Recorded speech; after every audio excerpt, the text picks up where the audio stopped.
आराम किया है, आधी रात हो गई और मैया को नींद आ गई। ऐसा ही नहीं, और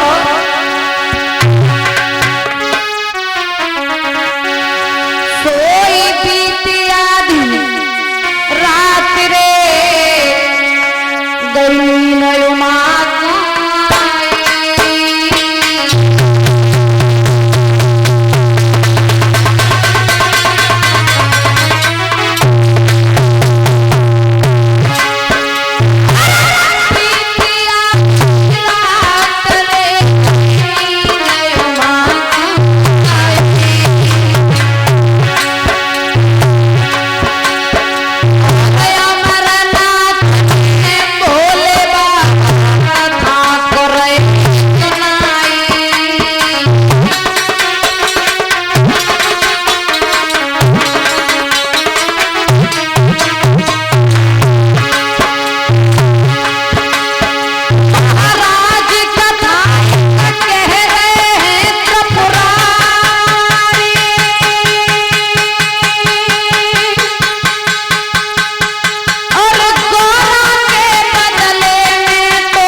जैसे ही आधी रात हुई,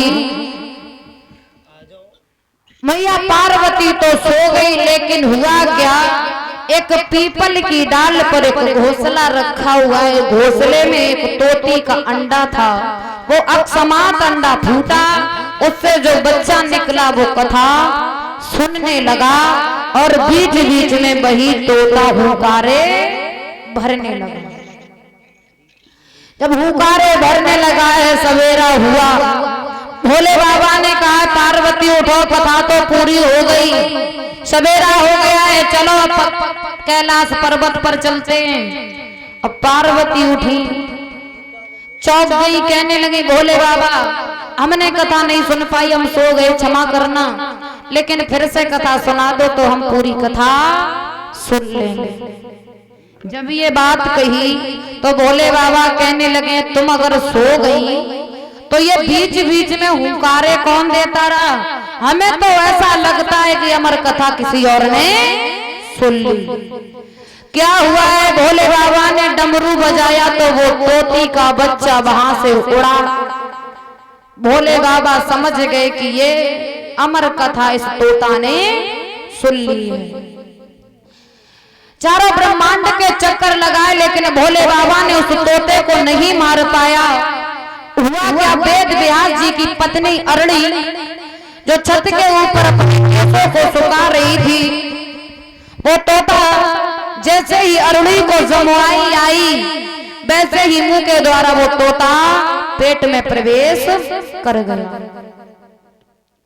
लेकिन जब तोता पेट में प्रवेश कर गया, भोले बाबा ने क्या किया है, त्रिशूल को दरवाजे पर गाड़ दिया और जवाब दिया है किसी ना किसी दिन तो बाहर आएगा, तब हम तुझे जिंदा नहीं छोड़ेंगे।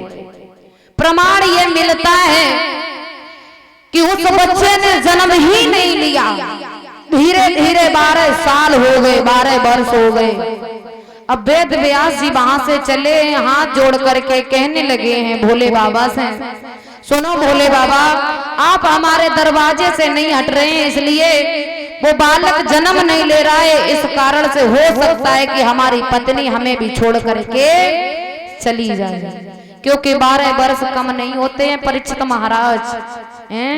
12 वर्ष के बच्चा को देख लियो कितना बड़ो होता है। जब ये बात कही तो भोले बाबा ने कहा चलो कोई बात नहीं है, अमर हो गया तो हो गया। अब ये इतना कह रहे हैं तो भोले बाबा वहां से चले गए।